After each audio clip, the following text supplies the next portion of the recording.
جب حضرت مہدی کی قیادت میں مسلمان صاحب ایمان اہل عرب یہودیوں اور عیسائیوں کی طاقت سے ٹکرائیں گے تو ان کی مدد کے لیے دو جانب سے اللہ تعالیٰ کچھ بھیجیں گے مدد۔ ایک تو آخری مرحلے میں مدد آئے گی حضرت مسیح عیسیٰ ابن مریم کا نزول، جو یہودیوں کی طرف رسول بنا کر بھیجے گئے تھے۔ انہیں یہودیوں نے اپنے خیال میں سولی پر چڑھا دیا، لیکن اللہ نے فرمایا وما صلبوہ وما قتلوہ ولکن شبہ لہم بل رفعہ اللہ الیہ، اللہ تو اپنی طرف اٹھا کر لے گیا۔ اور احادیث صحیحہ جو کہ ہمارے ہاں متواترہ کے درجے میں وہ احادیث جو صحیحین کی ہیں، ان سے ثابت ہے کہ حضرت عیسیٰ ابن مریم دوبارہ زمین پر آئیں گے۔ اور یہودیوں کا سب سے بڑا سرغنہ جو خود مسیح ہونے ہی کا دعویٰ کر رہا ہوگا، مسیح الدجال، اسے حضرت مسیح قتل کرے گے۔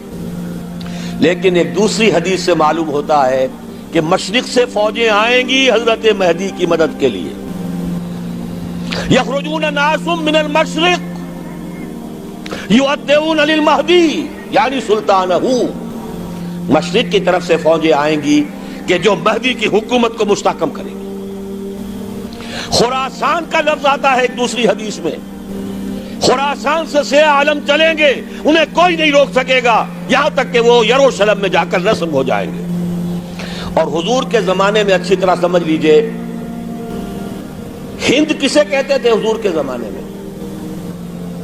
پاکستان ہند میں شامل نہیں تھا، سندھ و ہند، سندھ ایک مکمل ملک تھا، ہند اس کے بعد شروع ہوتا تھا۔ یہ راجپوتانے کا اور تھر کا ڈیزرٹ جو ہے، اس سے آگے جو ہندوستان ہے وہ ہند تھا۔ یہ جو ہمارا پاکستان ہے یہ ہمیشہ ہند میں شامل نہیں رہا، حضور کے زمانے میں بالخصوص سندھ و ہند، دریائے سندھ چلا رہا ہے۔ یہ ساری ٹریبیوٹریز جو پنجاب کے اندر اس کی ہیں، یہ سب ایک علیحدہ ملک ہے جو اس زمانے میں سندھ کہلاتا تھا۔ اور نمبر 2 یاد کیجئے، اس زمانے میں خراسان ایک علاقہ تھا جس میں موجودہ افغانستان کا 2/3، تھوڑا سا حصہ ایران کا، اور جہاں تک میں تحقیق کر سکا ہوں آج تک پاکستان کا بھی علاقہ، خاص طور پر مالاکنڈ ڈویژن جو اس خراسان میں شامل ہے۔ خراسان سے سیاہ عالم چلیں گے جو جا کر یروشلم میں نصب ہوں گے۔ یہاں بھی ایک نقطہ نوٹ کر لیجئے، پہلے بھی یروشلم ہم سے چھینا تھا۔ کس نے چھینا تھا؟ عیسائیوں نے، کروسیڈرز۔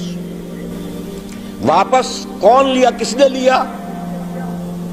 عربوں میں دم نہیں تھا، عرب عیاشیوں کی وجہ سے کھوکھلے ہو چکے تھے۔ واپس لینے والا صلاح الدین ایوبی، کرد خون۔ اب دوبارہ یروشلم لیا جا چکا۔ چھینا کن سے گیا؟ عربوں سے۔ عرب واپس لے سکتے ہیں؟ کوئی اندیشہ اگر ہو سکتا تھا عراق کے بارے میں کہ شاید اس کے ایٹمک دانت نکل آئے، جو سازش کی گئی، جس طرح اس احمق اور پاگل صدام حسین کو دام میں پھنسایا گیا۔ 100 جال، دام کہتے ہیں جال کو، 100 دام، اس میں جو پھنسا ہے تو اگلا پچھلا کھایا پیا سب اگلوا لیا۔ اور ہے ہی کون؟ اس کے پاس ایٹمک ہتھیاروں کا ذخیرہ موجود ہے، اور کسی کے وہ ایٹمک دانت بھی نکلنے نہیں دے رہے۔ پاکستان کے اوپر کتنا دباؤ، اور ہمیں نہیں پتا کتنا کچھ دباؤ قبول کیا جا چکا۔ یہ تو سبھی مانتے ہیں، کیپ کر دیا گیا، روک دیا گیا، آگے تو نہیں بڑھ رہا، یہ تو سبھی مانتے ہیں۔ رول بیک بھی ہو گیا یا نہیں کچھ پتہ نہیں، لیکن کسی صورت یہ نہیں تسلیم کریں گے، قبول کریں گے کہ کسی مسلمان ملک کے پاس ایٹم بم آ جائے۔ یہودیوں کے پاس ذخیرہ موجود، سب جانتے ہیں۔ بہرحال یہ جان لیجئے، اس علاقے سے امید ہوتی ہے سندھ اور خراسان حالات بہت خراب ہیں ہمارے، اور حالات بہت خراب ہیں افغانستان کے بھی، لیکن حالات کے بدلتے اللہ تعالیٰ کی مشیت کے تحت دیر نہیں لگا کرتی۔ سیرت نبوی میں مجھے نظر آتا ہے سن 10 میں، 10 نبوی، ہجرت سے 3 سال پہلے، 2.5 سال پہلے، کہیں سے کوئی امید کی کرن نظر نہیں آتی تھی کہ عرب میں اسلامی حکومت قائم ہو جائے گی۔ 10 برس ہو چکے محمد الرسول اللہ کو دعوت دیتے ہوئے، اور ابھی تک بمشکل 125 آدمی ہے، اپنے بل پر، اپنے طاقت پر مکے میں رہ بھی نہیں سکتے۔ کیسے ہو جائے گا؟ کہاں سے ہو جائے گا؟ میں آج پوچھتا ہوں، کوئی سر بتائے، کہیں سے کوئی امید کی کرن اس وقت نظر آتی ہے؟ اس ماحول میں لے جائیے۔ اگلے 3 سال میں کیا ہو گیا؟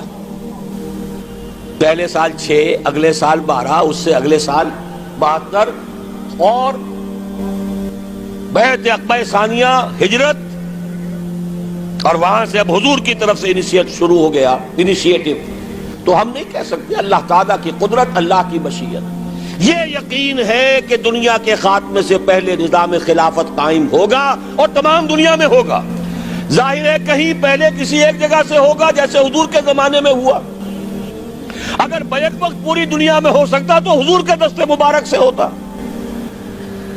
اگر حضور کے دست مبارک سے بھی ایک ملک میں ہوا، جزیرہ نما عرب میں ہوا، پھر حضور کے امتی ہیں نا، ابو بکر ہے، عمر ہے، عثمان ہے، صحابہ کرام کی فوجیں نکلی ہیں، امتی ہیں، امتیوں کے ہاتھوں اس کی توسیع ہوئی۔ اب بھی یہی ہوگا، کسی ایک علاقے میں ہوگا۔ میرا گمان ہے، میں یہ یقین سے نہیں کہہ سکتا، گمان بھی میرا ان احادیث کی روشنی میں ہے جو میں نے آپ کو بتا دی اور موجود ہے اس کتابچے کے اندر۔ علامہ اقبال نے بھی انہی کے حوالے سے کہیں کہا ہے، میرے عرب کو آئی ٹھنڈی ہوا جہاں سے، میرا وطن وہی ہے، میرا وطن وہی ہے۔ اس علاقے سے کچھ ہونے والا ہے اور ہوگا انشاءاللہ۔ میری زندگی میں نہ ہو، آپ کی زندگی میں نہ ہو، کوئی پرواہ نہیں۔ حضرت حمزہ تو شہید ہو گئے غزوہ احد میں۔ 5 سال کے بعد حضور مکے میں داخل ہوئے ہیں فاتح کی حیثیت سے۔ حضرت حمزہ کی نگاہوں نے، ان آنکھوں نے تو نہیں دیکھا، عالم ارواح میں اللہ نے کیا مشاہدہ کرایا ہوگا انہیں، وہ تو ہمیں معلوم نہیں۔ بعض صحابہ شہید کر دیے گئے مکے ہی میں۔ بہت بڑی کامیابی۔ اپنی جان لگا دیں، اپنے آپ کو کھپا دیں، اپنے آپ کو مٹا دیں۔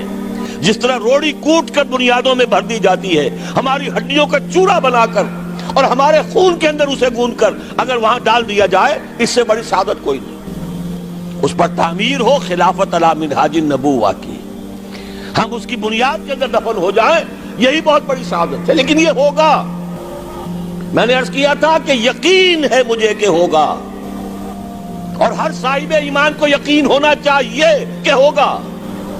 باقی یہ کہ یہ آثار ہیں اور احادیث بھی ہیں، اور 400 برس کی تاریخ بھی بتاتی ہے کہ یہیں سے ہوگا۔ 1000 برس تک سارے مجددین امت عالم عرب میں پیدا ہوئے۔ 11ویں صدی کا مجدد اعظم شیخ احمد سرہندی کہاں دفن ہے؟ سرہند میں، ہندوستان میں۔ 12ویں صدی کا مجدد اعظم شاہ ولی اللہ دہلوی کہاں دفن ہے؟ دہلی میں۔ 13ویں صدی کا مجدد اعظم سید احمد بریلوی، ان کی تو قبر بھی معلوم نہیں، لیکن ان کا خون جذب ہوا دریائے کنہار میں، اور ان کے سینکڑوں ساتھیوں کی لاشیں اس بالا کوٹ کے مقام پر۔ 14ویں صدی کے مجدد اعظم شیخ الہند، لیکن ان کے ساتھ ساتھ اتنے اعظم رجال، علامہ اقبال جیسا مفکر، مولانا مودودی جیسا مصنف، مولانا الیاس جیسا مبلغ، کہیں اور ہمیں دکھا دیجئے آپ۔ میں کل کہیں عرض کر رہا تھا، دیکھیے پہلے جو ہے 1000 برس تک ہر خیر ہندوستان میں باہر سے آ رہا تھا۔ معین الدین اجمیری باہر سے آ رہے ہیں، شیخ علی حجویری باہر سے آ رہے ہیں، سندھ میں جتنے اولیاء دفن ہیں سب کے سب باہر سے، ایران سے چلے آ رہے ہیں۔ لیکن جیسے ہی 11ویں صدی شروع ہوئی، ریورس ہو گیا آرڈر۔ اب سلسلہ مجددیہ، نقشبندیہ اب ہندوستان سے نکل کر پھیل رہا ہے۔ پورا افغانستان، پورا ترکستان، تمام یہ ترک ریاستیں جو آزاد ہوئی ہیں ابھی USSR کے خاتمے کے بعد، یہاں تک کہ سائپرس، جزیرہ قبرص، پورا ترکی جو اب بھی ہے موجودہ ترکی، سلسلہ مجددیہ نقشبندیہ کہاں سے چلا؟ ہندوستان سے پھیل گیا پورے عالم اسلام۔